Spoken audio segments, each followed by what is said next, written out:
About 4 years, 5 years ago now, we started looking at making a production for railway children and working with the National Railway Museum so that we could use a real train. And of course the National Railway Museum in the city of York is one of the major institutions that we have, and it always seemed to me from a long, long time ago when I started working at York that it was an obvious project to look at doing. So we're building a 1,000-seat theatre on the platforms of the old former Eurostar terminal. The audience will sit either side of the track as though they're at a normal station, in a beautiful constructed, special, unique theatre with unimpeded views from pretty much every seat. The star of the production is the Stirling Single, a 35-ton steam train behind me here, which is over 100 years old. It will be bringing on the Gentleman's Saloon, which was in the classic film. The train arrived at Waterloo Station. Bernard Cribbins, the original Mr. Perks from the film, was here to hand over his station master duties to Marshal Lancaster. The team down here have been fantastic, as in the work that we did with the team in York, the production management and all the crew and the technicians that have created the theatrical space in what is not a theatre. I mean, essentially that's what we're doing, we're building a theatre. It's a very intimate space, comfortable seating, so we're saying that the seats are as comfortable, if not more comfortable, than a regular theatre, with plenty of legroom and cushioned seats. Totally rainproof and heated and cooled, dependent on the climate. And there they can watch the excitement of the railway children unfold in front of them.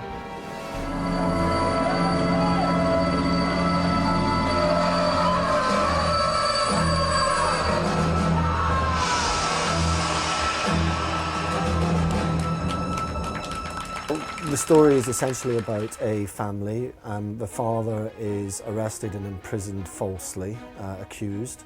The family, in order to escape the glare of, I suppose, the infamy that goes with their father's crime, leave to go to the countryside to have an anonymous existence.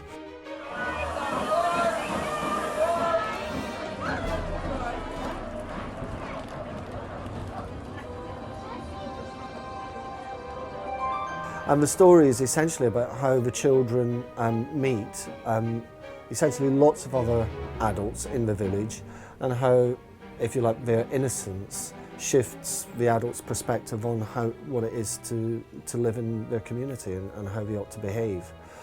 It's an unbelievably exciting venue to be in.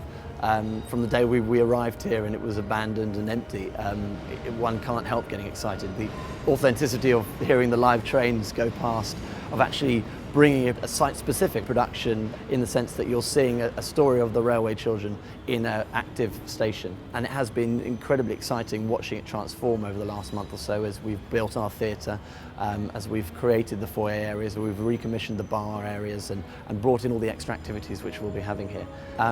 It's event theatre, and I think people will want to come and see this because it's once in a lifetime opportunity to see a classic story, which is a beautiful production that everyone is so familiar with and very quintessentially British.